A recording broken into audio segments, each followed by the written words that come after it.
Hello friends, super magic રસોઈમાં મિત્રો હું આપણું સ્વાગત કરું છું. આજે હું તુરિયા અને ચણાની દાળનું શાકની રેસીપી તમારી સાથે શેર કરું છું. મિત્રો, આપણે તુરિયાનું શાક તો બહુ બનાવ્યું હશે અને તુરિયાનું શાક મોસ્ટ ઓફ ઘણાને ભાવતું નથી હોતું, પણ તમે આ મેથડથી આ રીતે બનાવશો ને તો ચોક્કસ તમે બધા હોશે ખાશે. તો તમને ચોક્કસ મારો વિડીયો ગમે તો લાઈક કરજો, શેર કરજો અને સબસ્ક્રાઈબ કરવાનું તો ભૂલતા જ નહીં. તો મિત્રો, હવે આ શાકના ઇન્ગ્રેડિયન્ટમાં જો મેં 500 ગ્રામ તુરિયું લીધું છે. અત્યારે તુરિયા ફૂલ માર્કેટમાં જોવા મળે છે. તો આપણે શાક બનાવીએ છીએ પણ મોસ્ટ ઓફ બધાને ભાવતું નથી હોતું, પણ તમે જો આ રીતે બનાવશો ને તો ચોક્કસ માણસોને રોટલી ઓછી પડશે. તો 500 ગ્રામ તુરિયા સામે મેં અડધો કપ ચણાની દાળ લીધી છે, 3 ટમેટા છે, મીડિયમ સાઇઝના 3 કાંદા છે, 3 થી 4 મરચા છે, 1 ઇંચ આદુનો ટુકડો છે, 7 થી 8 કળી લસણને મેં ટુકડા કરી લીધા છે. રૂટીન મસાલામાં લાલ મરચું, હિંગ, જીરું, રાઈ અને ધાણા જીરું અને હળદર અને પાણી, આટલા ઇન્ગ્રેડિયન્ટ લેશું તો બનાવવાનું ચાલુ કરીએ. તો પહેલા તો મિત્રો, જો આપણે જે આ દાળ લીધી છે ને એને 3 થી 4 પાણી આપણે ધોઈ નાખવાની છે. ચણાની દાળને એકદમ સરસ, એટલે માટી કે કાંઈ કચરો હોય તો એકદમ ક્લીન થઈ જાય. આ રીતે જો 3 થી 4 પાણી ધોઈ અને આપણે એને સહેજ ગરમ પાણીમાં પલાળી દેવાની છે. મિત્રો, આપણે દૂધી ચણા દાળનું શાક તો બહુ બનાવ્યું છે, પણ તમે ચોક્કસ એક વખત આ રીતે તુરિયાનું શાક જો તમને ન ભાવતું હોય ને તો આ રીતે ચોક્કસ એક વખત ટ્રાય કરજો. તો હવે આને આપણે પલળે છે ને ત્યાં આપણે હવે આ તુરિયું સમારી લેશું. તો આ રીતે આપણે તુરિયાને પીલ કરીને અને એના પીસ કરી લેશું.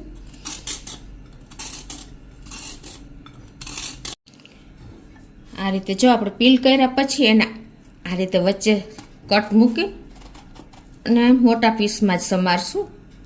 આ રીતે તમે જોઈ શકો છો.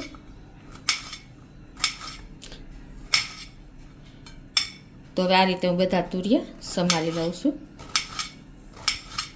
તો આ રીતે જો આપણે તુરિયા સમારી લીધા છે અને હવે આપણે જે આ દાળ પલાળી છે ને એને પણ એક કુકરમાં આપણે બોઇલ કરવા મૂકી દેશું. તો ગેસ ઓન કરીને આપણે 2 કપ જેવું પાણી મૂકશું અને આ જે પાણી સહિત જ આપણે ગરમ પાણીમાં પલાળી છે ને તો આમાં જ દાળ નાખી દેશું.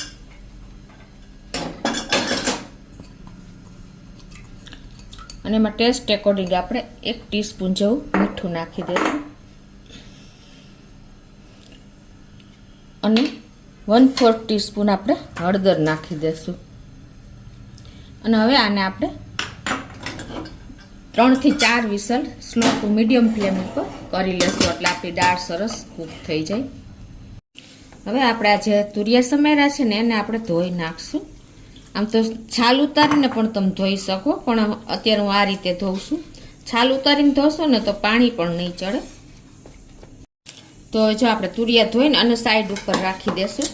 અને હવે આપણે જે કાંદા લીધા છે ને એને આ રીતે આપણે પતલી પતલી સ્લાઇસમાં સમારી લેશું. 2 થી 3 કાંદા છે એના હાવ નાની સાઈઝના. તમારે જો મીડિયમ સાઈઝ હોય તો 2 જ લેવાના. તો આ રીતે કાંદા સમારી લઉં છું. તો આ રીતે આપણે કાંદા પણ સમારી લીધા છે અને હવે આ 3 થી 4 મરચાં લીધા છે મીડિયમ એવા, એને પણ આ રીતે સ્લાઇસમાં અને પીસમાં કટ કરી લેશું. આ રીતે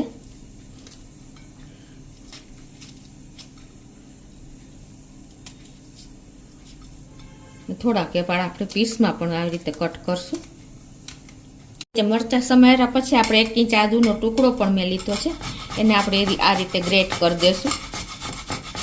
હવે જો મેં આ આદુને પણ એકદમ કટરમાં કટ કરી લીધું છે અને હવે આપણે આ જે ટમેટા લીધા છે ને એને પણ આ રીતે કટ કરી લેશું મીડિયમ પીસમાં.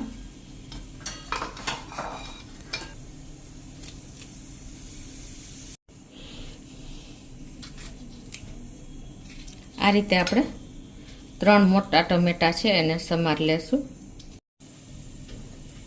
આ રીતે આપણે ટમેટા પણ સમારી લીધા છે અને હવે આપણે ગેસ ઓન કરી એક પેનમાં આપણે 2 થી 3 ટેબલ સ્પૂન જેવું તેલ મૂકી દેશું અને તેલને ગરમ થવા દેશું.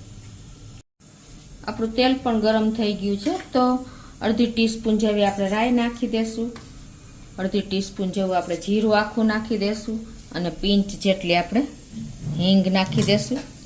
અને આપણે જે આ લસણ એકદમ બારીક સમાર્યું છે એ નાખી દેશું. 6 થી 7 કળી લસણ છે અને આ રીતે આપણે તેલમાં જ કૂક કરી લેશું. અને જે આપણે આ 3 થી 4 મરચાં લીધા છે કટિંગ કરીને એ પણ આમાં જ નાખી દેશું.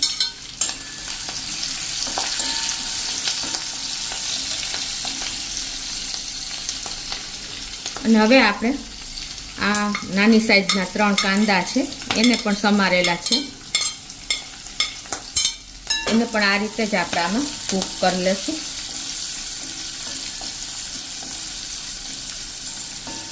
મિત્રો, મેં મારા ચેનલમાં તુરિયાનો સંભારો પણ મૂક્યો છે અને આ અલગ જ રીતે હું તમને શાકની રેસીપી શેર કરું છું, તો તમે ચોક્કસ એક વખત આ રીતે ટ્રાય કરજો મિત્રો, એકદમ યુનિક શાક બનશે. તો આ રીતે આપણે કાંદાને થોડાક ટ્રાન્સપરન્ટ થવા દેશું. આપણે જે આ 1 ઇંચ આદુનો કટકો ગ્રેટ કર્યો છે ને એ પણ નાખી અને આને આપણે મિક્સ કરી લેશું.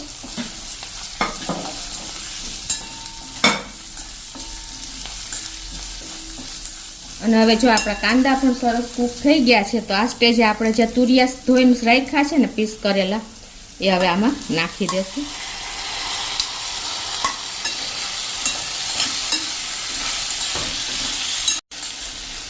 તો આ રીતે જો આપણે મસાલા સાથે તુરિયા નાખીને અને સરસ મિક્સ કરી લીધું છે. હવે આ સ્ટેજે આપણે એમાં 1 ટીસ્પૂન જેવું મીઠું નાખી દેશું ટેસ્ટ એકોર્ડિંગ.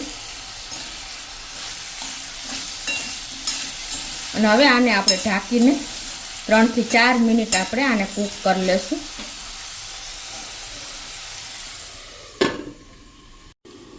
તો આ રીતે જો 2 મિનિટ થઈ ગઈ છે અને આપણે સેજ વચ્ચે એક વખત આ રીતે ચલાવતા રહેશું એટલે ઇવનલી સરસ આપણા તુરિયા કૂક થઈ જાય.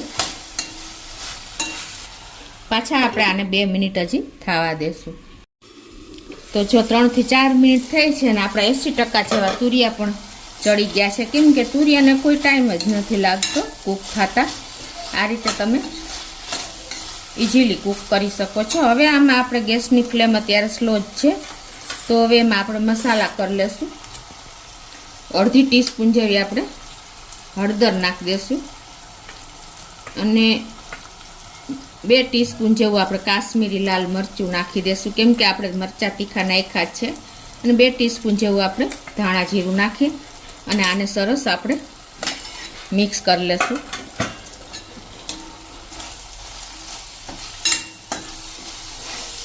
આ રીતે 1 જ મિનિટ આપણે તેલ સાથે જ આ મસાલા કૂક કરી લેશું એટલે એકદમ સરસ કલર આવી જાય.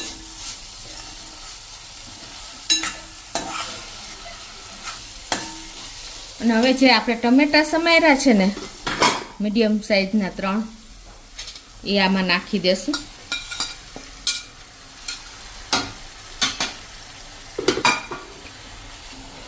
તો હવે એને આપણે સરસ આ રીતે મિક્સ કરી લેશું.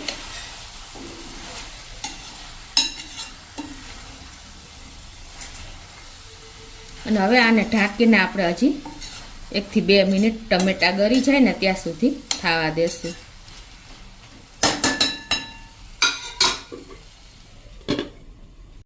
તો જો 2 થી 3 મિનિટ થઈ છે આપણે ટમેટા નાખ્યા પછી, અને જુઓ આપણું શાક પણ સરસ ટમેટા કૂક થઈ ગયા છે.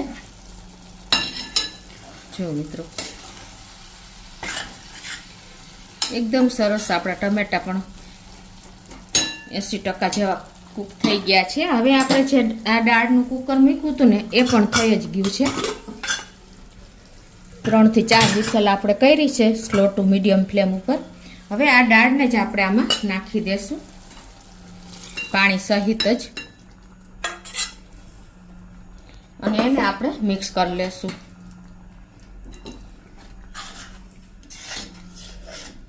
મિત્રો, આપણે દૂધી દાળનું શાક બહુ બનાવ્યું છે, પણ તમે આ રીતે તુરિયા ચણાની દાળનું શાક બનાવશો ને તો એકદમ ટેસ્ટ યુનિક આવશે અને બધા અને 2 રોટલી વધારે ખાતા થઈ જશે. એટલું ટેસ્ટી અને સરસ આપણે તૈયાર થશે. હવે આને આપણે ઢાંકીને હજી 2 મિનિટ ખાવા દેશું. તો 1 થી 2 મિનિટ થઈ છે અને જો આપણું શાક પણ એકદમ સરસ કૂક થઈ ગયું છે. જુઓ મિત્રો, હવે આપણે ગેસ બંધ કરી દેશું અને સર્વ કરી લેશું. તો આ રીતે આપણે હવે એને સર્વ કરી લેશું.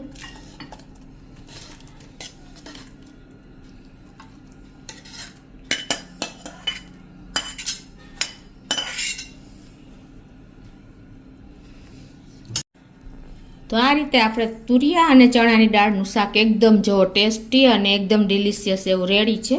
તો ઉપરથી આપણે થોડી એવી ધાણા ભાજી પણ સ્પ્રિંકલ કરી દેશું. મિત્રો, એકદમ ટેસ્ટી અને યુનિક રીતે મેં તમને મેથડ બતાવી છે.